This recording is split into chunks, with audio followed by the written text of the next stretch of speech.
Hi, you're watching another specially recorded session of Agenda AWANI right here at the World Comic Forum in Davos. This is the TV studio room 6, very hard to get, you have to queue. This is the media village, about 1,000 over media practitioners are here, journalists, editors, cameramen, you name it.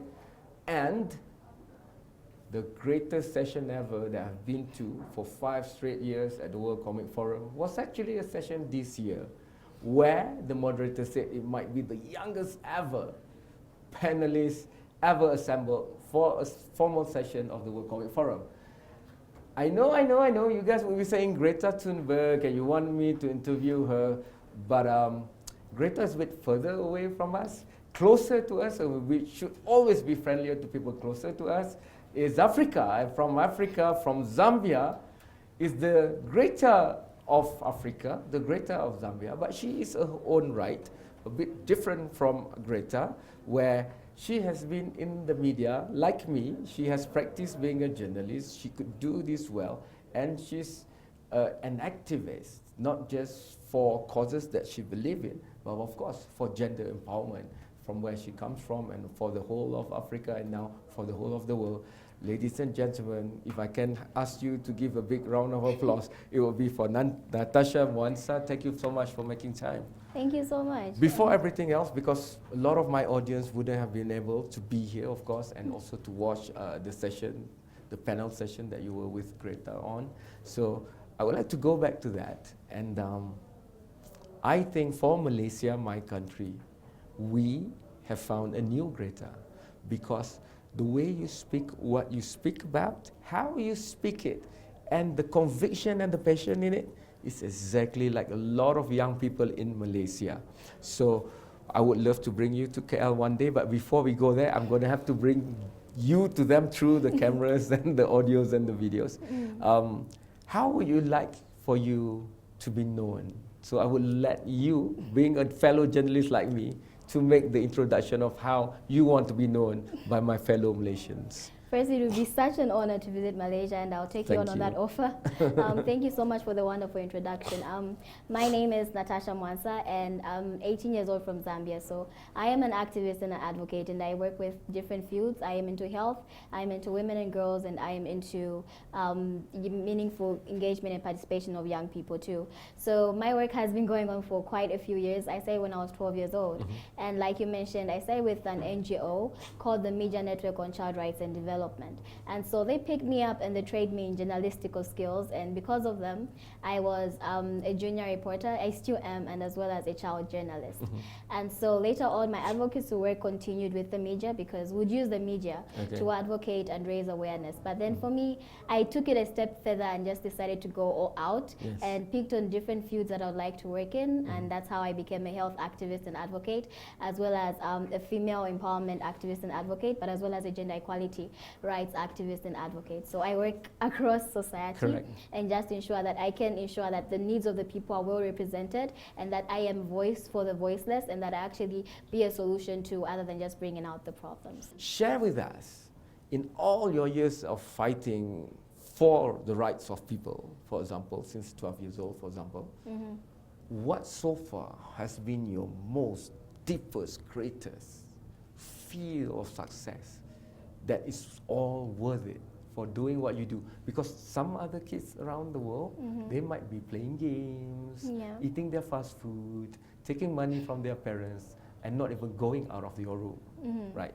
So, but you are doing exactly the opposite, and you're punching way above any 18 years old. Yeah, well, I do take money from my parents, and I do eat fast food sometimes. But your parents are accountants, they count every cent. Of course, I do believe that every young person should be able to discover their path and journey as young as they ought to, and I think it's important. That's something that I did too. And the most fulfilling thing for me is just looking at lives and then being able to step in and then help them transform and change into something else. I mentioned something during the panel yesterday. What happened was in 2018, we had an African summit. It was held to speak. I have been into this field for a very long time, and I have been pushing for girls to get out of child marriages, and for laws around that to be improved, as well as for monies to be invested, and also for systems so that these girls can actually be rescued and then go through rehabilitation. And so I have been giving speeches on this. I've been pushing, I've been sitting with stakeholders and lobbying for a very long time, not just in my country, but international spaces, because I was on the African Union Commission's Youth Advisory Board, for instance. And so in these spaces, I've worked with the UN, I've worked with all sorts of people. And so I made it a very global issue. Of course, I wasn't the only one doing it, but I was one of the people doing that. And I think it's important. This is a key point. Always try to be a voice and be part of the solution. Even if you may not think it's significant, but just being a part of it is the biggest thing you can do. Okay. And so after I gave the speech in 2018, it was held in Ghana at the summit. And so I mentioned things like menstrual health and hygiene. I mentioned the rehabilitation processes, the systems, the rescuing, what needs to be done in such solutions. And so earlier, late last year, 2019, in December, somewhere there, actually before November, I came home. I had traveled out and I had gotten back home from a conference, and then I got my hands on this wonderful article, and it was mentioning how people were attributing the speech that I gave in 2018 and the work that I've been doing in child marriages and trying to eradicate it and teenage pregnancies to the rescuing of millions of girls across Africa from these same dangers and harmful practices. And so sometimes for me, this is what we're talking about too. Sometimes it feels as though we're talking and we're pushing and no one is really listening. And no one wants to act. But then receiving such reports, and the media, that was that was a good thing. So for the media to cover that story and to be able to gather, and for people to actually attribute it to something I said, it made me realize that there's actually way more change than I anticipate that's going on because of what I'm doing. And so for me, that's a really huge accomplishment, honestly. Just being able to know that because of something I said and the action I decided to take, and because I decided that I want to be part of the solution, people's lives were being transformed, and millions of girls out there, thousands of girls rather out there, are actually being rescued, and hope is being restored. And of course, there are a few more other things that I have accomplished that I think are really big, and I'm grateful for. For instance, I received the Global Health Leadership Award by the World Health Organization last year during the World Health Assembly, and that it was actually also the first time they had a young person speaking and opening the session too. So I gave a speech and I told them what I wanted them to do for young people as well as the World Health Assembly, and then surprisingly they awarded me for my work in health. So for me, it's a huge accomplishment, because in as much as I didn't come in thinking I'm going to win awards or I'm going to win trophies or I'm going to stand and speak on big stages, for me my heart was that I want to improve the health of different young people and just generally the whole world out there. And then being able to recognize such efforts from a young person is bigger than just Natasha. It's a symbol of them recognizing and saying there are young people that want to change the world and they're ready to invest in that. So for me, it was a huge accomplishment, and it also showed that there's a huge responsibility attached to it. So I believe with such, I've got a lot more stories to tell, honestly. Understood. And it's really big, but another one I really am grateful for too is being able to be part of this wonderful fellowship. It's called Women Deliver, and it's quite famous. If people can look at it, I actually have my pin. I don't know if you could be seen. This is a Women Deliver logo. It's a sign. And so what happens with Women Deliver, they gather the gender equality activists and advocates around the world, and they bring them together and they just amplify the works that they do with gender equality. And so they've given me so many platforms and opportunities, and they've invested in me. But just being part of an elite, I call it elite because I feel it's really special to be part of it and to be part of such a great community. And just being able to impact different lives because of them has been such an honor, and it's a huge accomplishment for me, honestly. So I could go on and on because but I believe the greatest accomplishment, honestly, is being able to see someone's life hopeless and them not realizing anything, but then being able to step in using my voice, and then later on seeing the transformation and having bettered their lives. That's the greatest accomplishment. I think Asia and Africa say, many similarities, and our humble background from the rural areas are very influential even in our cities. Yeah. So while you have reached the pinnacle of the Alps here, at the World Economic Forum, I would like to bring you, because you're a fellow journalist, it's easy for me to get you to storytell because you understand that so well. Yeah. Let's go back to where you come from, because context is important. Our roots are very, very important. Yeah. I just told you that, I was born in the paddy fields, the rice bowl of my country. But how about you? For your information, the mother is just behind this camera, okay? So, we verify everything. was it one day you wake up and I want to do this, or is it a more organic reality, grassroots ecosystem around you that compel you to take this responsibility?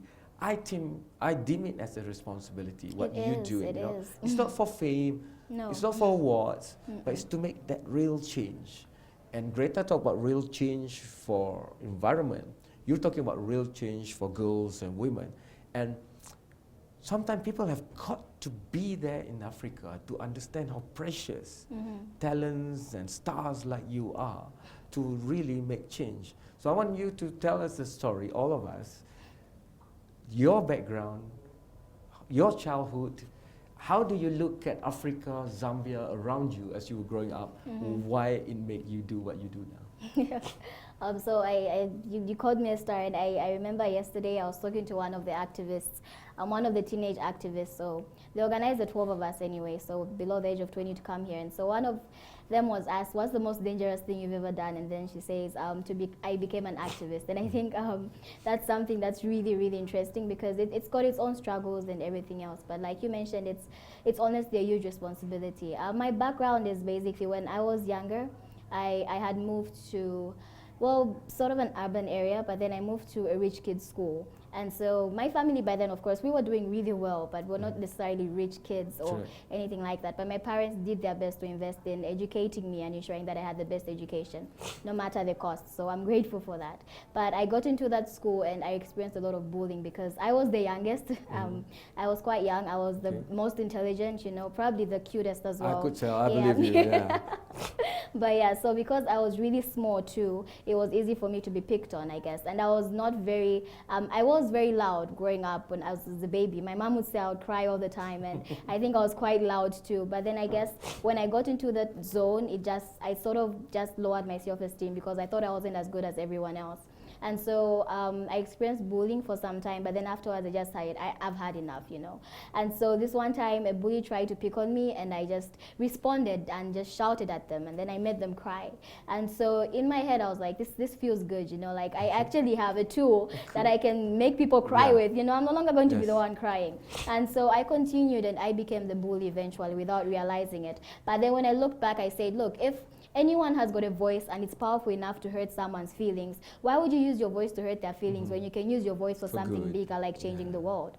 And so I was about 8 years old at the time. And so I looked up a few people, and my mom came home with this article about Malala Yousafzai. I think we've all heard of this amazing young education activist. And I read about her, and I was just amazed that a young person can do that many great things, you know. And so I just thought, I want to do that. Like, you know, it was just a by the way at the time. I was just like, you know, I'll do that someday, maybe.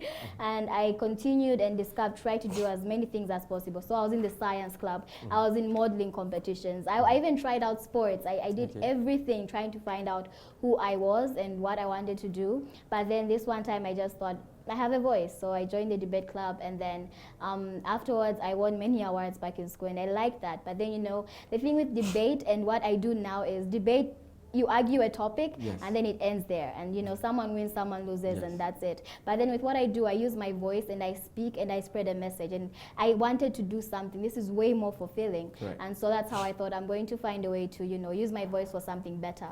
And that's how I joined an NGO called the Media Network on Child Rights and Development. And like I mentioned, that's when my journey began. I was 12 years old. They trained me to be an activist and advocate and use the media to raise awareness. And because of the exposure they gave me, I just blossomed and found myself, and this is how I found my purpose.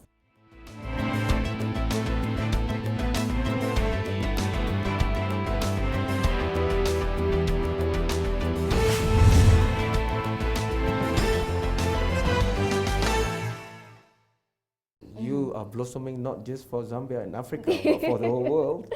It took me more than 2 decades doing what I do to be able to even get the ability to come here. But you know, you've already achieved it, so you are at a high level. How has that call or that email or that message from World Economic Forum changed the game for you?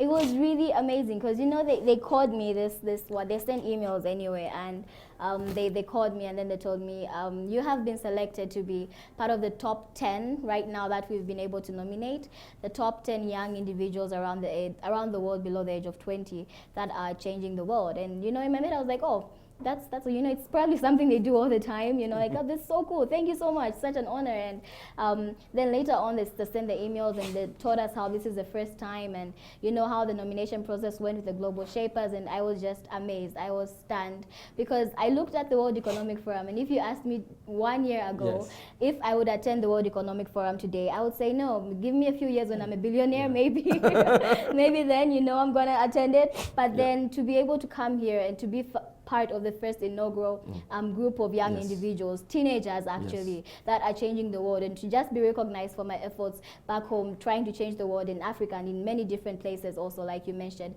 It's such an honor, honestly. And it's also a huge responsibility because I'm not here just representing myself, for instance. I'm not here just representing Zambia. I'm here representing the whole of Africa and its young people, the whole of the world and its young people, our needs. I'm here to be a voice and to present our issues and what we think should be done, and to push and ensure that it's actually done. So it's honestly, it's a huge responsibility, but it's also such an honor and a privilege to be selected and to just be able to represent this many young people at such a great forum. And you know, when I met all the other change makers, I was really inspired because they're all doing different works. You know, we have scientists on board, we have people into climate change, we have people into natural disasters, we have people into health like myself, and gender equality. Like we have this diverse group of individuals, and they're all doing amazing things wherever they come from. And so being able to bring all those expertise on the ground, and also just like you said, to infect the World Economic Forum with our power and our force and our voice, it's honestly a really, really great thing. And something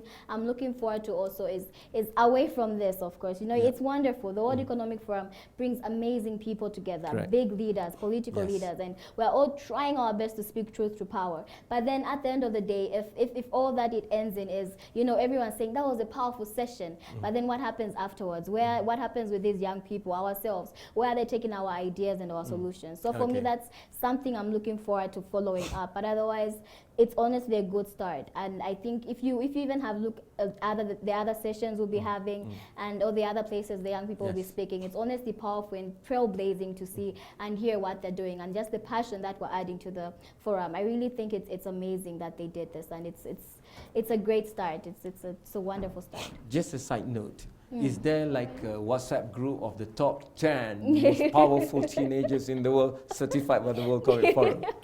Do you already have a group? We do have a WhatsApp group actually running, and so we're trying to connect as much as possible. But I guess for all of us, we've also just come to realize that at the end of the day, it's our work that's really pushing, and that's what we're trying to ensure that people can see, and not just the individuals. And so it's also helping people realize that young people are capable and are powerful enough, and we just need your support, and we need them to listen to us. People who look at the World Economic Forum meeting once a year from the outside only see the outer layer. The inner layer is to meet the 9 other powerful teenagers around the world.